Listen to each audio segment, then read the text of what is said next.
Hello hi welcome नमस्ते। मेरा नाम ऋतिक और आज हम फिर से बात करने वाले हैं एक और इंटरेस्टिंग कंसेप्ट के ऊपर। तो ये वीडियो उन बच्चों के लिए मोस्ट इंपोर्टेंट होने वाली है जिनके पास सेमेस्टर 2 में सब्जेक्ट है इंट्रोडक्टरी मैक्रो इकोनॉमिक्स। तो चलो फिर शुरू करते हैं आज की वीडियो, जहां पे बात करने वाले हैं इस सीरीज के लेसन नंबर 2 यानी कि नेशनल इनकम के इंट्रोडक्शन की।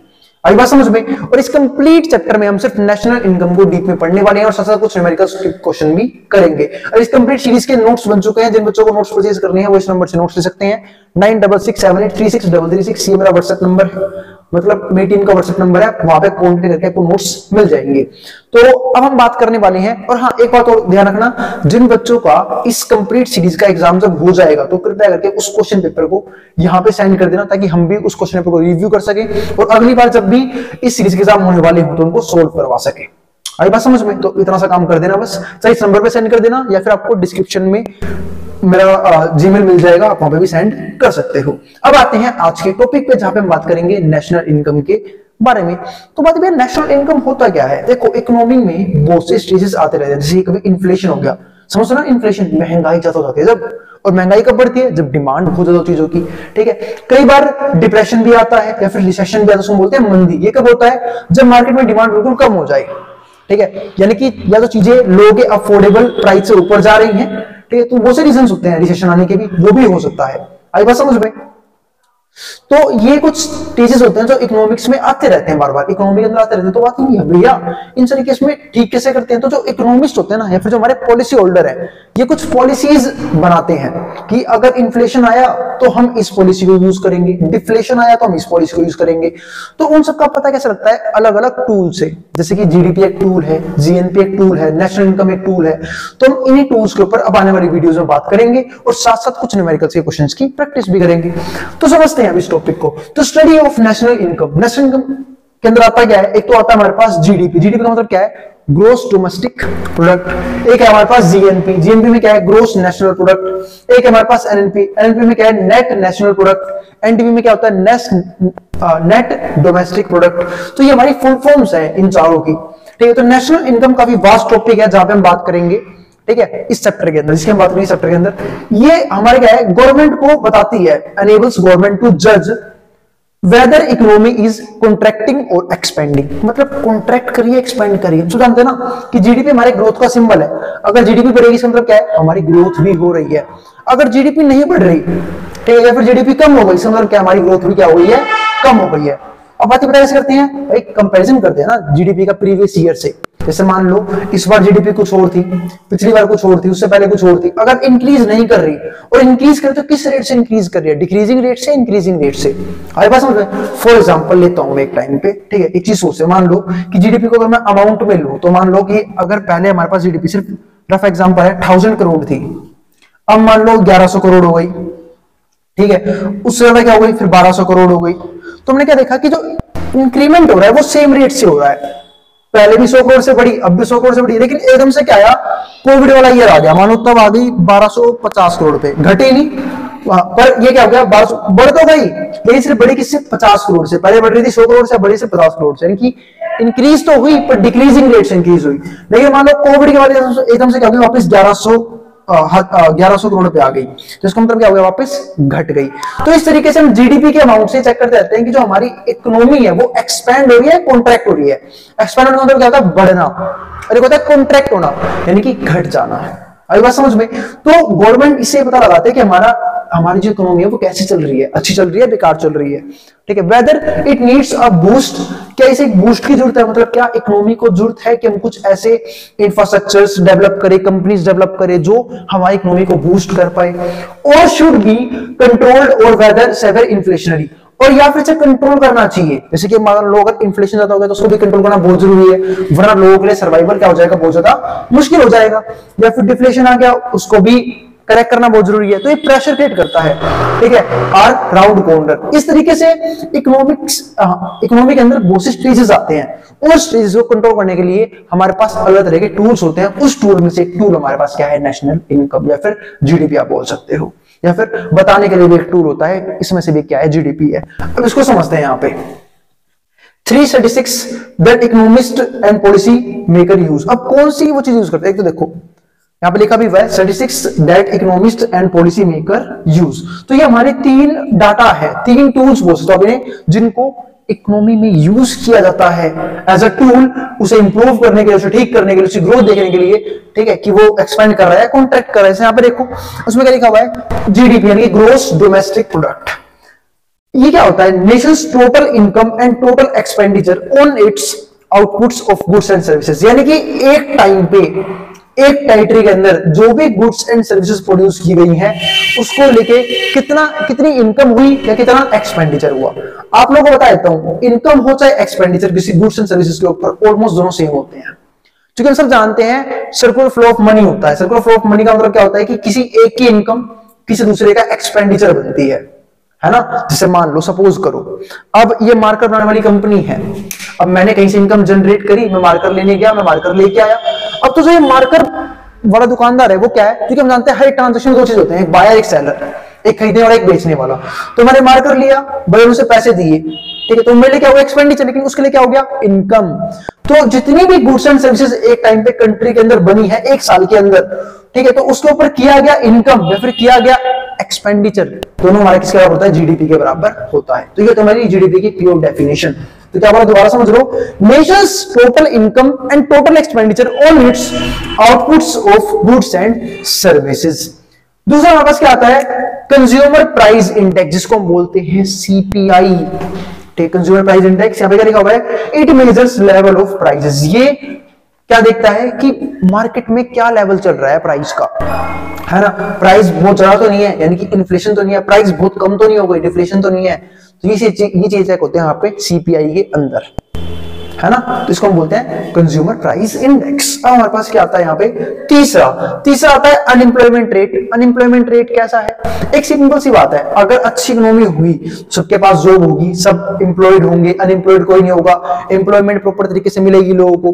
तो अनएम्प्लॉयड एक किसी का सिंबल होता है कि लोगों को जॉब नहीं मिल रही। लेकिन एक बात को ध्यान रखना, अनएम्प्लॉयड इकोनॉमी के लिए खराब होता है, लेकिन इसके भी टाइप होते हैं अनएम्प्लॉयमेंट के भी। जैसे मान लो मैं 2 टक्के यहाँ पे बात करूं, एक होता है डिजायर्ड, एक होता है अनडिजायर्ड, ठीक है। तो यहाँ पे छोटा सा टॉपिक उठाऊंगा एम्प्लॉयमेंट के ऊपर।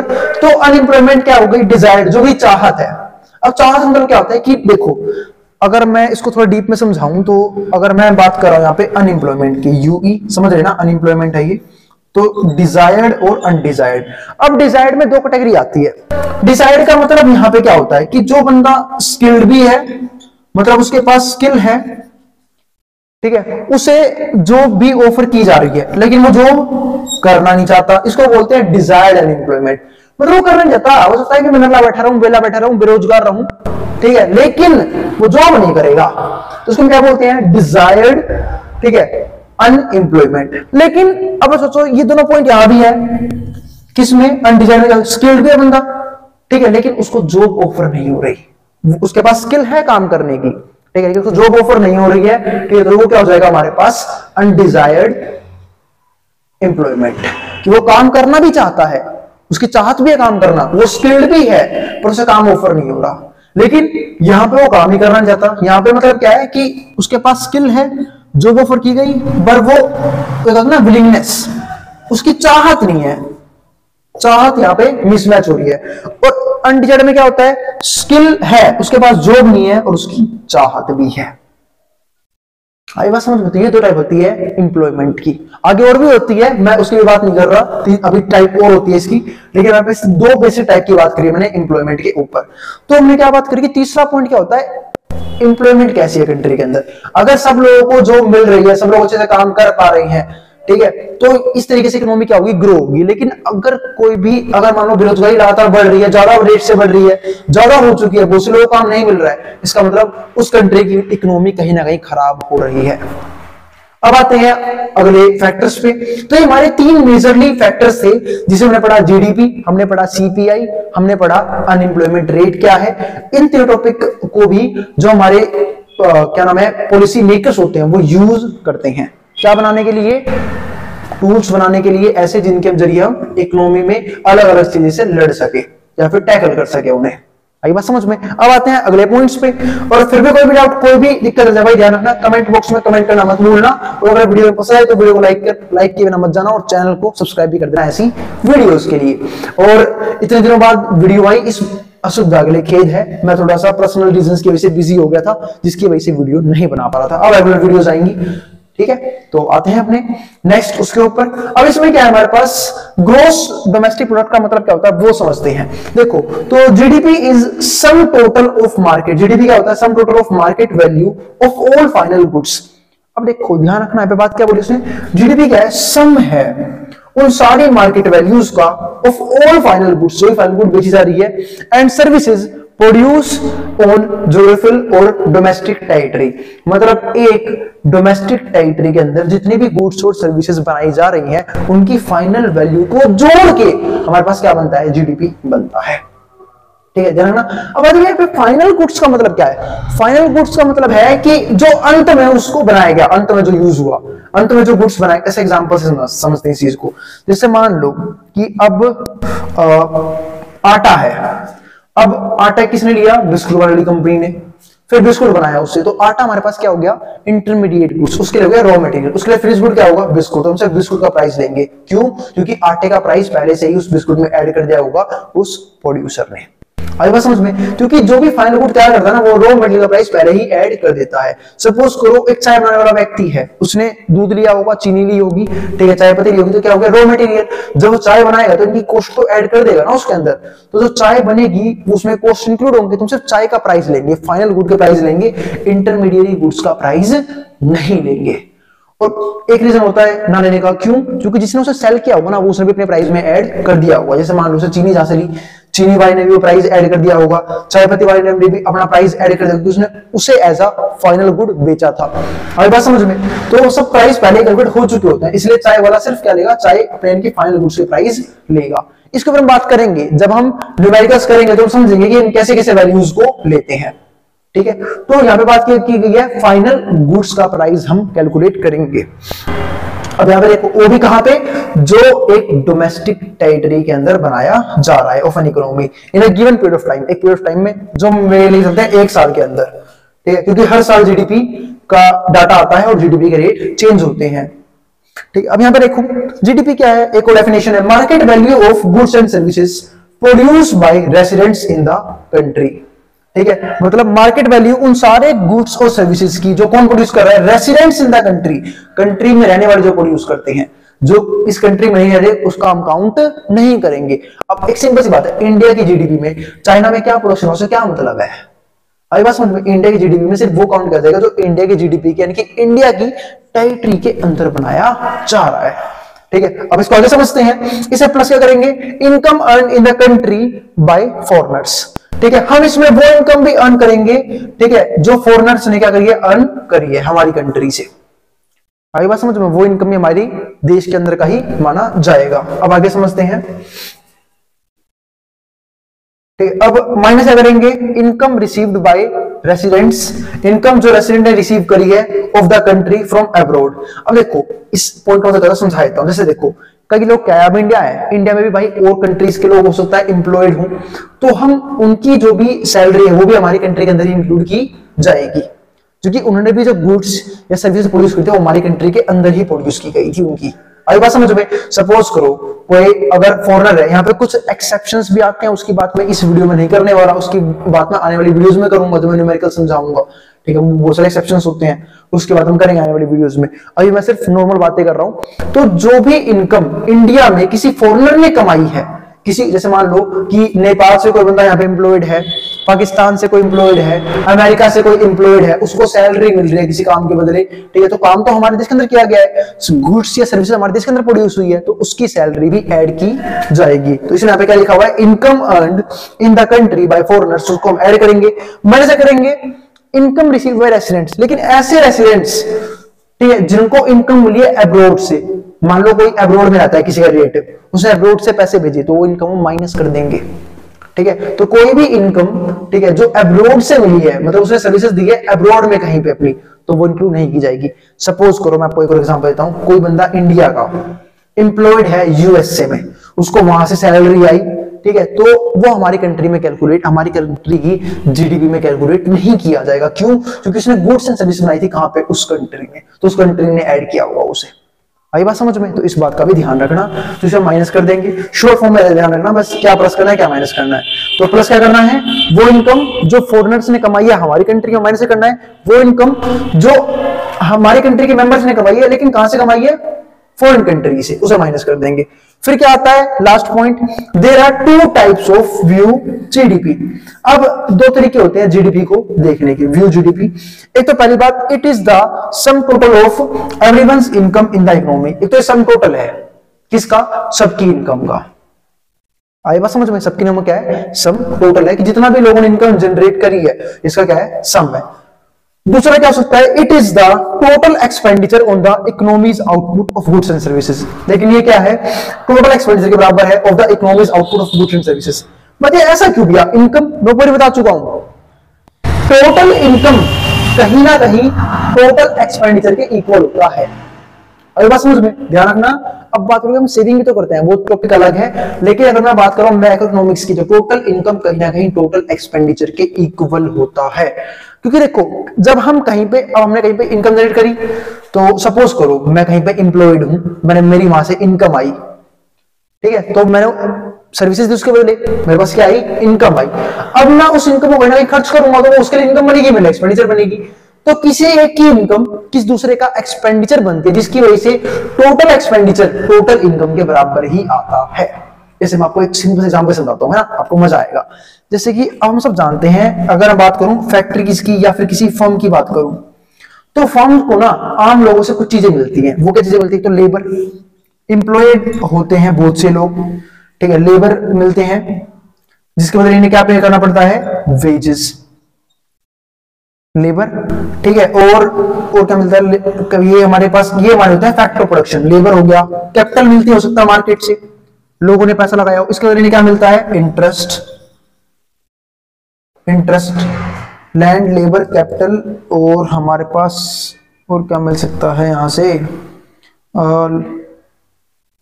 ठीक है, लेबर, हाँ, लैंड भी आएगा इसमें, उसको रेंट देना पड़ेगा, तो लैंड के रेंट मिलता है। और एक होता है सबसे लास्ट में, वो होता है हमारा एंटरप्रेन्योरशिप।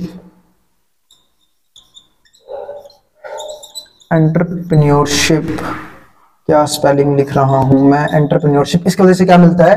प्रॉफिट, ठीक है। तो ये चार चीजें मिलती हैं लास्ट में, सिर्फ यहाँ पे समअप करते हैं इस एग्जांपल के साथ, इस वीडियो को क्लोज भी कर देंगे। तो लेबर के बदले उन्हें क्या मिलता है? वेजेस, ठीक है। तो आम लोगों से एक बिजनेस को चार चीजें मिलती है, फर्म को, लेबर, उसके बदले वो वेजेस पे करते हैं, कैपिटल, उसके बदले इंटरेस्ट पे करते हैं, मार्केट से हो सकता है ना मैं मार्केट से पैसा उठाया हो, ठीक है, लोगों से पैसा लिया हो, क्योंकि हम सब जानते हैं हम भी कहीं ना कहीं इन्वेस्टर्स हैं। लैंड अगर लिया तो उसको रेंट पे करना पड़ता है, एंटरप्रेन्योरशिप, इसके बदले क्या मिलता है? प्रॉफिट देना पड़ता है, ठीक है। तो ये कुछ चीजें उन्हें मिलती हैं। लेकिन होता क्या, देखो इन सबके पास क्या, देखो इन्होंने एक्सपेंडिचर किया इन चारों फॉर्म में, इन्हें क्या मिला? पैसा मिला इन चारों फॉर्म में, प्रॉफिट मिला, वेजेस मिला, इंटरेस्ट मिला, रेंट मिला, ठीक है। लेकिन बाद में ये चारों जो है, कुछ पीपल्स होंगे, ये इस फर्म का प्रोडक्ट या फिर सर्विसेज यूज करेंगे, उसके बदले ये पैसा घूम ये उनके पास ही क्या हो जाएगा? वापस जाएगा। फिर वो गुड्स और सर्विस को रीजनरेट करेंगे, ये फिर पैसा कमाएंगे, ये फिर एक्सपेंडिचर करेंगे, तो ये लोग पैसा कमाएंगे और फिर वापस प्रोडक्ट एंड सर्विस बनाएंगे। तो हम लोग करते क्या?